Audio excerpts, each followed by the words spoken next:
आजकल आपको अखबार में हर दूसरे तीसरे दिन एक खास विज्ञापन पूरे पन्ने का देखने को मिलता है, जहां एक तरफ कपड़े जूते से लेकर फर्नीचर तक की सेल का बखान होता है, तो वहीं दूसरी तरफ किसी न किसी राज्य में मुफ्त बिजली, मुफ्त पानी, मुफ्त का महिला भत्ता, मुफ्त का बेरोजगारी भत्ता की राजनीतिक सेल वाले विज्ञापन भी नजर आते हैं। किसी भी दल को वोट देने के दो पैमाने हो सकते हैं, एक अपेक्षा और दूसरा आक्रोश। जनता आक्रोश में वोट न दे, क्या इसीलिए अपेक्षा पर ध्यान देते हुए मुफ्त के वादों पर फोकस राजनीतिक दल हमारे करते हैं, जिससे कि वोट बैंक को साधा जा सके, जिसे लाभार्थी के नाम से अब जाना जाता है। एक गरीब बुजुर्ग अनपढ़ मां उस बुजुर्ग महिला से फिर पूछा, किसका नमक खाया है, किसे धोखा नहीं देगी? तो उस मां ने कहा, मोदी का नमक खाया है। फिर उस बुजुर्ग महिला से पूछा गया कि मोदी ने ऐसा क्या किया है? साथियों, इस गरीब बुजुर्ग मां ने उत्तर दिया, ये उत्तर मैं कभी भूल नहीं सकता। उस मां ने कहा, मोदी राशन दो हमें। फिर दोबारा कहा मां ने, मोदी राशन दो हमें। साल 2014 का लोकसभा चुनाव, बीजेपी को 17 करोड़ वोट मिले, जब नरेंद्र मोदी की कोई भी योजना केंद्र में लागू नहीं थी। 2014 से 2019 बीजेपी दावा करती है कि अपनी योजनाओं से अपने साथ 25 करोड़ लाभार्थियों को जोड़ लिया। 2019 में बीजेपी का वोट देश में बढ़कर 22 करोड़ 90 लाख हुआ।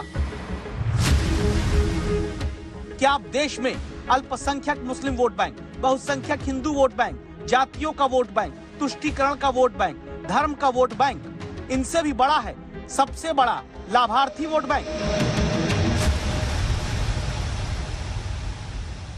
लाभार्थी, ये शब्द तो आपने कई बार सुना होगा। सरल भाषा में इसके मायने है एक ऐसा व्यक्ति जो कि विभिन्न सरकारी योजना जैसे आवास, सिलेंडर, सरकारी लोन, हेल्थ कार्ड एवं अन्य योजनाओं का लाभ लेता है।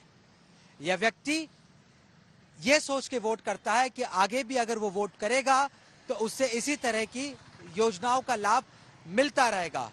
इस वोट बैंक में न केवल वो लोग शामिल हैं जो कि वोट करते हैं, परंतु वो लोग भी शामिल हैं जिन्हें लगता है कि उनके वोट करने से आगे उन्हें किसी सरकारी योजना का लाभ मिल सकता है।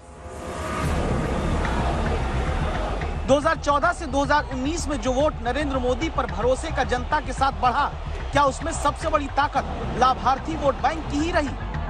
और क्या 2024 में ये वोट बैंक और भी बढ़ चढ़कर नरेंद्र मोदी के नाम पर साथ खा सकता है?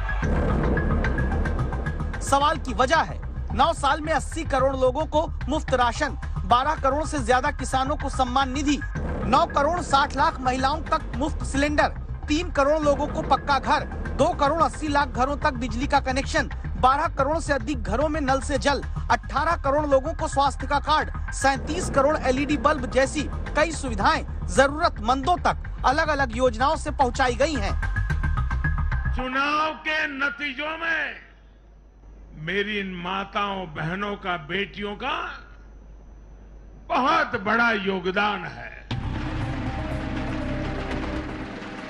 क्या यही लोग धर्म और जाति के नाम पर नहीं बल्कि लाभार्थी बनकर एकजुटता से वोट देते हैं, जिन्हें अब अपने पाले में लाने के लिए देश की सियासत में एक नया महाभारत शुरू हो रहा है? विपक्षी जिसे मुफ्त की जनता के अधिकार की योजना कहते हैं, बीजेपी उसे मुफ्त की विपक्षी रेवड़ी कहती है, और तब लड़ाई छिड़ती है कि रेवड़ी क्या है और कल्याणकारी योजना क्या है। मुफ्त के वादों की राजनीति का रणक्षेत्र लगातार बढ़ता जा रहा है। होड़ मच गई है कि कौन कितनी मुफ्त बिजली देता है। राजस्थान में पहले 100 यूनिट तक बिजली फ्री की गई। आज से गहलोत सरकार ने कह दिया कि चाहो जितनी जलाओ, पहली 100 यूनिट बिजली फ्री पाओ। 1.10 लाख परिवार, उससे अधिक परिवारों को इस फैसले से घोषणाएं भी जो है उनके जी का जंजाल बनने वाली है। महंगाई से खून के आंसू रो रहे हो, तब 100 यूनिट बिजली टोटल फ्री करना और 200 यूनिट बिजली तक टोटल सरचार्ज वगैरह सब खत्म करना बड़ी बात है। इस प्रकार की घोषणा करके अपनी खोए हुए जन आधार को ढूंढने की कोशिश कर रही है। क्या ये घोषणा से गहलोत सरकार लोगों का दिल और वोट दोनों जीत पाएंगे या नहीं? राजस्थान की राजनीति में चुनाव से पहले बिजली पर बहुत तेज सियासी करंट दौड़ा, जब अचानक बुधवार रात मुख्यमंत्री अशोक गहलोत ने ऐलान कर दिया कि मुफ्त की बिजली के अपने वादे में एक और एक्सटेंशन बोर्ड जोड़ रहा हूं। हुआ ये कि राजस्थान में पहले 100 यूनिट तक मुफ्त बिजली देना गहलोत सरकार ने शुरू किया। नई घोषणा यह कि किसी ने 200 यूनिट तक बिजली खर्च की तो पहली 100 यूनिट फ्री होगी। साथ ही 200 यूनिट तक का स्थायी शुल्क, फ्यूल सरचार्ज और तमाम बाकी के शुल्क माफ हो जाएंगे। ऐसे वायदों को जनता हाथों हाथ लेती है। क्यों लेती है ये बताएं, उससे पहले खुद जनता को सुनिए। नहीं, आम आदमी को तो बहुत राहत मिलेगी।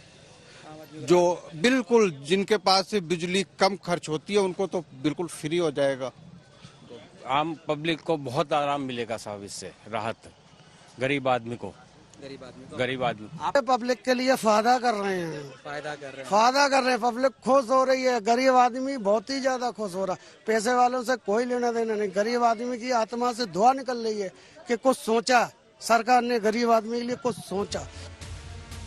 मुफ्त की बिजली से जनता की खुशी और जनता की खुशी में सत्ता दोबारा पाने के सपने सजोती सियासत का गणित जान लीजिए।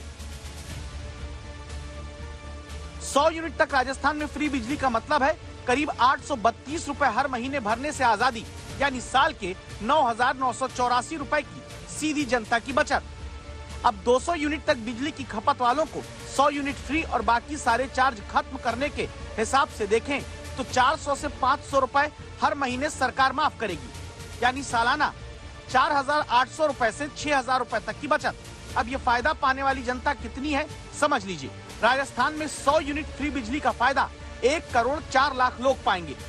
101 से 200 यूनिट तक में आधी बिजली और पूरा सरचार्ज खत्म होने का फायदा 11 लाख लोगों को मिलेगा, यानी एक साथ गहलोत सरकार ने 1 करोड़ 15 लाख लोगों को अपने पाले में लाने वाला करंट दौड़ा दिया है।